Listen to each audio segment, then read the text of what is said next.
الحمد للہ رب العالمین والعاقبۃ للمتقین والصلاۃ والسلام علی رسول الکریم اما بعد.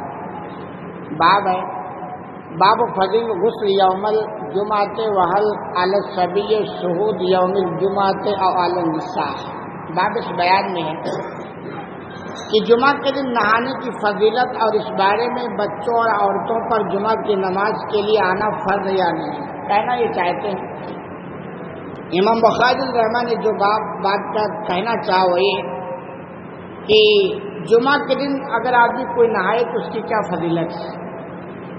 اور باب سے یہ بھی سمجھ میں آتا ہے کہ امام بخاری علیہ رحمہ کا جو نظریہ تھا جمعہ کے غسل کے تعلق سے، نہانے کے تعلق سے، وہ یہ افضل کام ہے.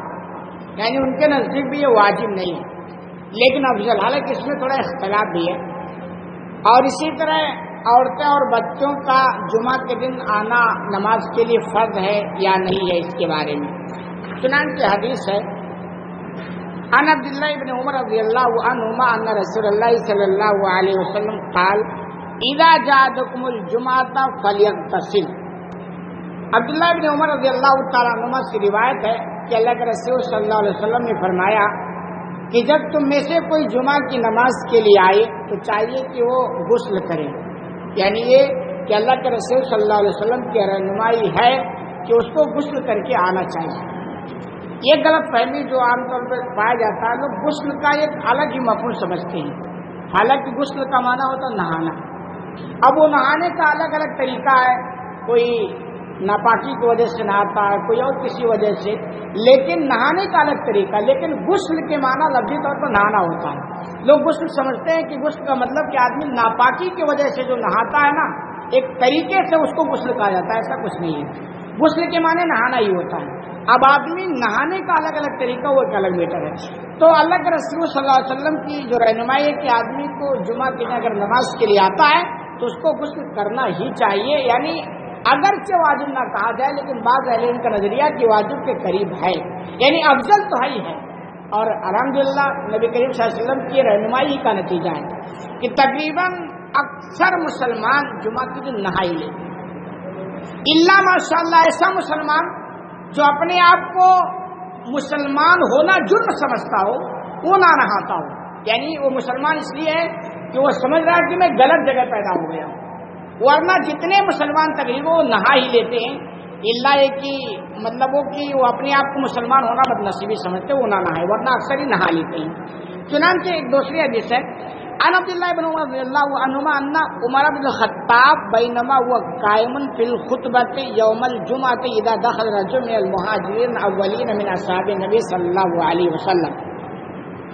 عبداللہ بن عمر رضی اللہ تعالی عنہما روایت کرتے ہیں کہ عمر بن خطاب جمعہ کے دن خطبہ فرما رہے تھے، یعنی جمعہ کے دن جمعہ کا خطبہ دے رہے تھے. یعنی جمعہ کا خطبہ جو ہوتا ہے اور یہ ایمان والوں کے لیے بہت بڑا دعوت و تبلیغ کا ذریعہ ہے. تو عمر بن خطاب یہ خطبہ دے رہے تھے. غالباً یہ پتہ چلتا ہے کہ ان کا زمانہ آگے یہ خلیفہ ہو چکے تھے اور یہ بات کی بات ہے.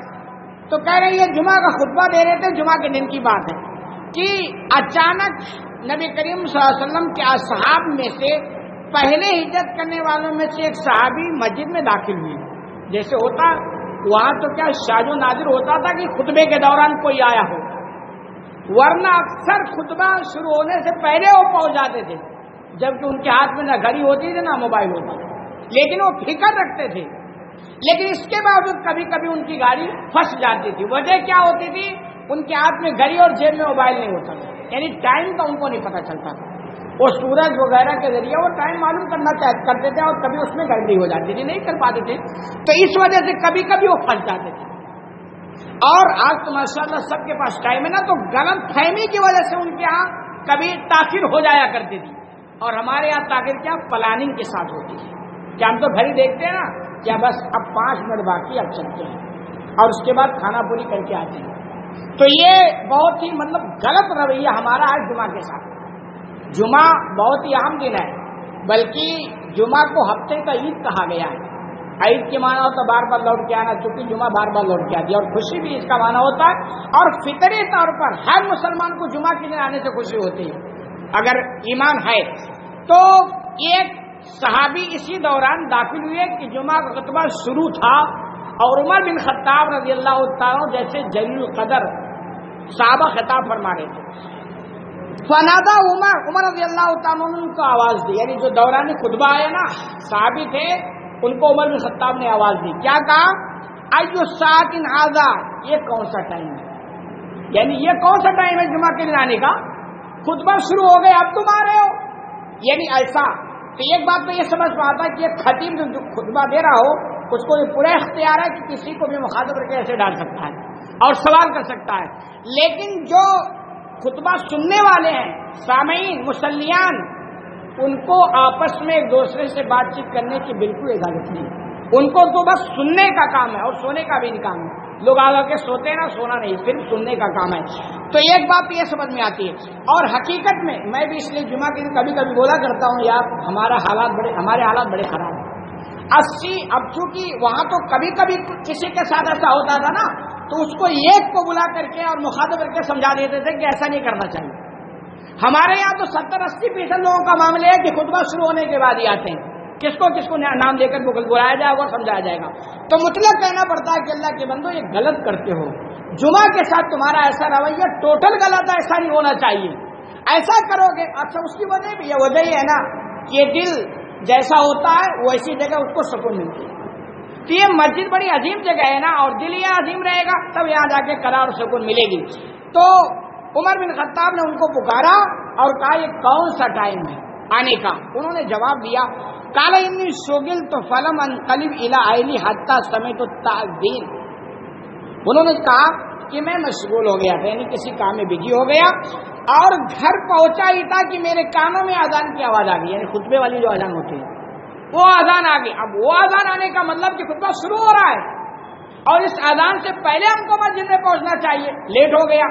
تو کہہ رہے میں مشغول ہو گیا اور گھر پہنچا کہ کان میں, کیونکہ گھڑی تو تھا نہیں آپ میں, یا ایسے دیواروں میں گھڑی نہیں لگتی تھی, تو گویا وہ کہنا چاہتے تھے کہ میں غلط فہمی کی وجہ سے ایسا ہو گیا, فلانی کے ساتھ میں لیٹ نہیں کیا ہوں. تو اگر انجانے میں کوئی غلطی ہو جائے اور غلط فہمی کی وجہ سے ہو جائے تو اس پر کوئی مواخذہ نہیں ہوتا ہے. پھر آگے انہوں نے کہا کہ بھائی میں گھر پہنچا اور کانوں میں اذان اور آ گیا, اور آگے کہنا فلم ازد ان توضأت قال والوضوء ايضا. انہوں نے کہا میں وضو صرف کیا ہوں, اس کے علاوہ کچھ نہیں کیا ہوں. یعنی جمعہ کے دن تو غسل کرنا چاہیے نا, لیکن اتنا میں لیٹ ہو گیا, مشغول ہو گیا کہ پتہ نہیں چلا, تو میں جلدی وضو کیا اور مسجد میں آ گیا. تو باب سے یہی تعلق ہے کہ اگر وضو واجب ہوتا ہے, غسل واجب ہوتا تو وہ خود غسل کر کے آتے نا کہ صحابی تھے, اور دوسرا یہ کہ عمر بن خطاب ان کو اٹیک بھی کرتے کہ تم غسل نہیں کیے ہو, غلط کیوں, جاؤ غسل کر کے آؤ. تو بات یہ سمجھ میں آتی کہ غسل کرنا بڑی اچھی چیز ہے, بلکہ بعض عالم نے کہا واجب کے قریب ہے, لیکن خدا نہ خواستہ اگر کوئی نہیں کر سکا ہے تو وہ گناہ کا مستحق نہیں ہوگا, بلکہ یہ مطلب ایک جائز کام ہو سکتا ہے. لیکن یہ کہ ہر مومن کو جمعہ کے دن کرنا چاہیے, اور اس کی وجہ یہ کہ یہ فطری چیز ہے نا کہ جس جگہ جہاں بھیڑ بھاڑ زیادہ ہوتی ہے وہاں بدبو پھیلنے کا زیادہ امکان ہوتا ہے. رش جہاں بھیڑ بھاڑ کا رش زیادہ ہوتا ہے نا وہاں بدبو پھیلنے کا زیادہ امکان ہوتا ہے. اسی لیے دیکھیں گے اب جگہ جگہ صفائی اور ستھرائی کا مسجد کے تعلق سے زور دیا گیا, کیونکہ مسجد میں لوگ نماز پڑھنے آنا تو بھیڑ ہونا یہ آٹومیٹک ہے. تو یہ کہ آپ اپنے آپ کو ایسا نہ بنا لیں کہ آپ کی بدن سے بدبو پھوٹ رہی ہو اور آپ کے ساتھ والے پڑوسی کو تکلیف ہو جائے, یہ نہیں ہونا چاہیے. اس لیے آپ دیکھیں خوشبو نبی کریم صلی اللہ علیہ وسلم کو بہت پسند تھا, اور جمعہ کے دن تو خاص طور پر, کیونکہ جمعہ کے دن کافی بھیڑ ہوتے ہیں نا, جمعہ کے دن خاص طور پر آپ خوشبو لگا دیتے یہ سمجھتے ہوئے کہ میرے جسم کہیں کوئی بدبو نہ پھوٹے اور دوسرے کو تکلیف ہو جائے. تو ہمیں اس کا خیال کرنا. بہت سارے لوگ ہوتے ہو کیا نہاتے نہیں ہیں جلدی, اور اپنا جو بنیان ہوتا ہے اس کو نیچے کرتے ہیں تو طرح طرح کے بدبو پھوٹتے ہیں. نتیجہ ہوتا ہے کہ دوسرے اب نماز میں کیا بالکل ٹچ ہو کے کھڑا ہونا, مل کے کھڑا ہونا, خدا نہ خاصا اگر کسی کے جسم بدبو پھوٹ رہی ہے تو دوسرے والا کیسے اس کے پاس کھڑا ہوگا, پھر تو نماز میں نماز کیا پڑے گا, پوری اس کی بدبو ہی لیتا رہے گا. اس کا بہت خیال رکھا گیا. تو یہی وجہ ہے کہ جمعہ کے دن یہ خاص طور پر زور دیا گیا کہ ہر مومن کو چاہیے کہ وہ نہائے, غسل کرے اور اس کے بعد مسجد میں آئے. تو یہ بات سمجھ میں آتی کہ یہ واجب تو نہیں ہے لیکن بڑی اہمیت ہے, بڑی فضیلت ہے. تو عمر رضی اللہ تعالیٰ والوضوء ايضا, یعنی وضو تم نے کیا, وقد علمت ان رسول اللہ صلی اللہ علیہ وسلم کان یامر بالغسل, اور تمہیں معلوم ہے کہ اللہ کے رسول صلی اللہ علیہ وسلم غسل کا حکم دیتے تھے. یعنی یہ کہ پتہ ہے, لیکن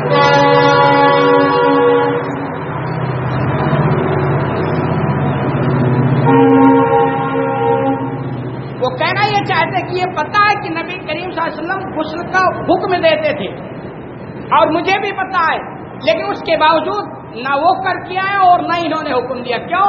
کبھی کیا ہوتا ہے ہر حکم جو ہوتا ہے وہ واجب نہیں ہوتا ہے. تو یہ بات سمجھ میں آتی ہے کہ غسل جو ہے جمعہ کے دن یہ افضل ہے، واجب کے قریب ہے. ہر مومن کو جمعہ کے دن غسل کرنا چاہیے، لیکن خدا نہ خواستہ اگر کوئی کسی وجہ سے نہیں کرتا ہے تو وہ گناہ کا مجرم نہیں ہوگا.